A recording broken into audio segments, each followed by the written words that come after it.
కిరణ్ ఈరోజు మనం చూస్తా ఉన్నాము.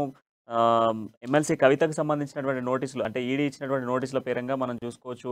జగదీశ్వర్ రెడ్డి కూడా ఫైర్ అయినట్టుగా తెలుస్తుంది. దాంతో పాటుగా బీఆర్ఎస్ నేతలు కూడా మండిపడుతున్న సిట్యుయేషన్ కనబడుతున్నాయి. సో, జగదీశ్వర్ రెడ్డి కామెంట్స్ ఏంటి? అక్కడ ఉన్నటువంటి సిట్యుయేషన్స్ ఏంటి? బీఆర్ఎస్ నేతలు ఏమంటున్నారు?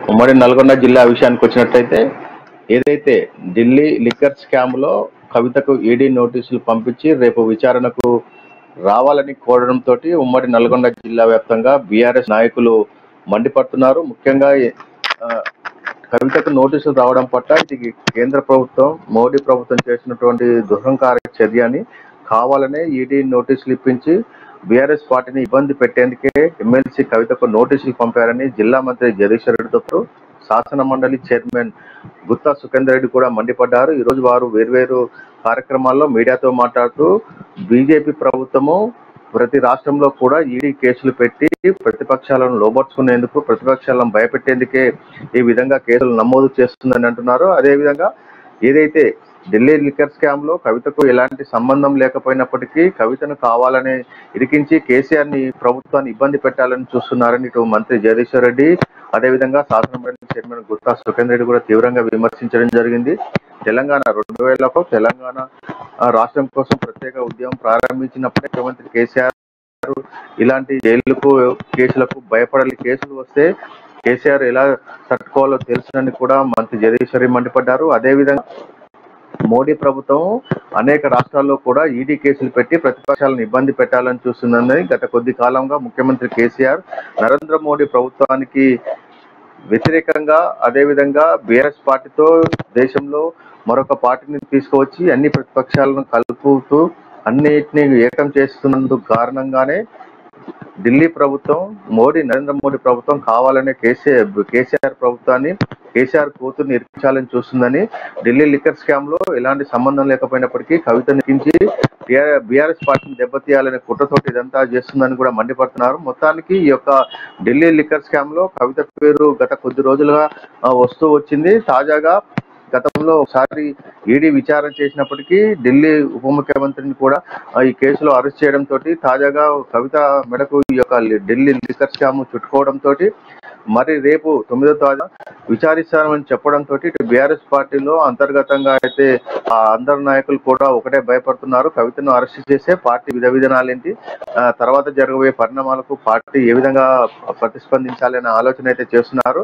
మరి ముఖ్యంగా ఉమ్మడి నల్గొండ జిల్లా వ్యాప్తంగా అయితే ఈ రోజు మంత్రి జగదీశ్వర్ రెడ్డి, అదేవిధంగా గుత్తా సుఖేందర్ రెడ్డి కూడా ఈ రోజు అయితే తమ యొక్క ప్రెస్ మీట్లలో ఈ యొక్క మోడీ ప్రభుత్వం అరాచకాన్ని వెండగడుతూ వారైతే తీవ్రంగా విమర్శించడం జరిగింది. మోడీ ప్రభుత్వం కావాలనే ప్రతిపక్షాలను అనగదొక్కాలనే కుట్రతోటే ఈ విధంగా చేస్తుందని వారైతే మండిపడుతున్నారు. మొత్తానికి ఈ యొక్క మోడీ ప్రభుత్వము దేశాన్ని ఏ విధంగా భయపెట్టాలని చూసినప్పటికీ కూడా బీఆర్ఎస్ ప్రభుత్వం భయపడదని, దేశవ్యాప్తంగా మోడీ యొక్క పతనానికి కంకణం కట్టుకొని మోడీ ప్రభుత్వాన్ని గద్దె దిగేంత వరకు కూడా కేసీఆర్ పోరాడుతూనే ఉంటాడని అయితే వారందరూ కూడా హెచ్చరించడం జరిగింది. అదేవిధంగా తెలంగాణ వ్యాప్తంగా కూడా ఇదే రకమైనటువంటి విమర్శలు మోడీ ప్రభుత్వంపై వెల్లువిరుస్తున్నాయి.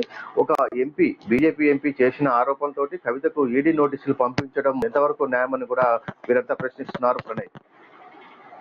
సో, కిరణ్, అదేవిధంగా మోదీ ప్రభుత్వం వివిధ రాష్ట్రాల్లో ఉన్నటువంటి నాయకులను భయపెట్టేందుకే ఇటువంటి చర్యలు చేపడుతున్నారంటూ కూడా జగదీశ్వర్ రెడ్డి మండిపడినట్టుగా తెలుస్తుంది. సో, నిజంగానే ఇప్పుడు మోడీ ప్రభుత్వం కావాలనే కవితపై ఆరోపణలు తీసుకొస్తున్నాయంటూ కూడా బీజేపీ కేవలము కవిత చేసినటువంటి ఏదైతే స్కామ్కి సంబంధించి అది బయటపెట్టే ప్రయత్నం చేసే అనుబంధ సంస్థలు ఎప్పుడైనా కూడా కేంద్ర దర్యాప్తు సంస్థలు ఎప్పుడు కూడా ఎవరికి కీలుబొమ్మలు కాదంటూ కూడా బీజేపీ వర్షన్ కనబడుతుంది. కానీ మంత్రులు మాత్రం కేవలం బీజేపీ కుట్రపూరితంగా చేస్తుంది అంటూ ఇటు కవితతో పాటుగా మంత్రులు కూడా ప్రశ్నిస్తున్న పరిస్థితులు కనబడుతున్నాయి. సో, దీంట్లో ఏది వాస్తవం, ఏది అవాస్తవం అనేది ఏమైనా క్లారిటీ వచ్చిందా? అయితే గత 6 నెలలుగా కూడా ఢిల్లీ లిక్కర్ స్కామ్ పైన వదంతులు పుడుతూనే ఉన్నాయి. ముఖ్యంగా ఈ ఢిల్లీ లిక్కర్ స్కామ్ లో కేజ్రీవాల్ ప్రభుత్వం, సిసోడియాతో పాటు ఉప ముఖ్యమంత్రి కూడా ఈ యొక్క కేసులో ఇరుక్కుపోవడము, ఈ యొక్క పిల్లేకి అదేవిధంగా కవితకు సంబంధాలు ఉండడం కూడా చూసినట్టయితే ఆ విధంగా ఉన్నటువంటి అనుమానాలు అయితే బలపడుతున్నాయి. ముఖ్యంగా బీజేపీ నాయకులు ఏమంటున్నారంటే గత 6 నెలలుగా ఈ యొక్క ఈడీ కేసులో కవిత ఇరుక్కుపోయిందని, ఎప్పుడైనా అరెస్ట్ జరగవచ్చు అని బీజేపీ నాయకులు అంటుండగా, ఈ టీఆర్ఎస్ నాయకులు మాత్రం కేవలం ఇది బీజేపీ మోడీ ప్రభుత్వం చేస్తున్న కుట్రలో భాగంగానే ఇదంతా జరుగుతుందని, కావాలనే కవితను ఇరికించారని ఆరోపిస్తున్నారు. ఏది ఏమైనప్పటికీ కూడా ఈడీ గత 6 నెలలుగా ఈ కేసును క్షుణ్ణంగా పరిశీలించి ఇందులో ఎవరెవరి పాత్ర ఉందనే దానిపైన అందరూ కూడా ఇందులో ఈ షార్ట్ షీట్ జారీ చేసి అందరినీ కూడా విచారించడం జరుగుతుంది. అందులో భాగంగానే ఇప్పటికే ఢిల్లీ ముఖ్యమంత్రి గవర్నమెంట్ లో ఉన్నట్టు ఉప ముఖ్యమంత్రిని కూడా ఇప్పటికే చేయడం జరిగింది. తాజాగా గతంలో ఒకసారి కవితను కూడా విచారించినప్పటికి కూడా ఉప ముఖ్యమంత్రి అరెస్టు తర్వాత ఈ కేసు అంతా కవిత చుట్టూ చేరుకుంది. ఢిల్లీలో ఉన్నటువంటి గతంలో పిల్లైకి కవితకు ఉన్నటువంటి సంబంధాల మధ్య ఈడీ పూర్తిస్థాయి విచారణ జరిపిన తర్వాతనే పిల్లైకి కవితకు మధ్య యొక్క ఢిల్లీ లిక్కర్ స్కామ్ లో సంబంధాలు ఉన్నాయనే నేపథ్యంలో రేపు విచారణకు హాజరు కావాల్సిందిగా ఈడీ నోటీసులు పంపించడంతో ఈడీ నోటీసులు పంపించిన తర్వాత కవితను విచారించిన తర్వాత ఆ తర్వాత ఆమెను అరెస్ట్ చేయడం జరుగుతున్న వదంతులు రావడంతో బీఆర్ఎస్ నాయకులంతగా అలర్ట్ అయ్యారు.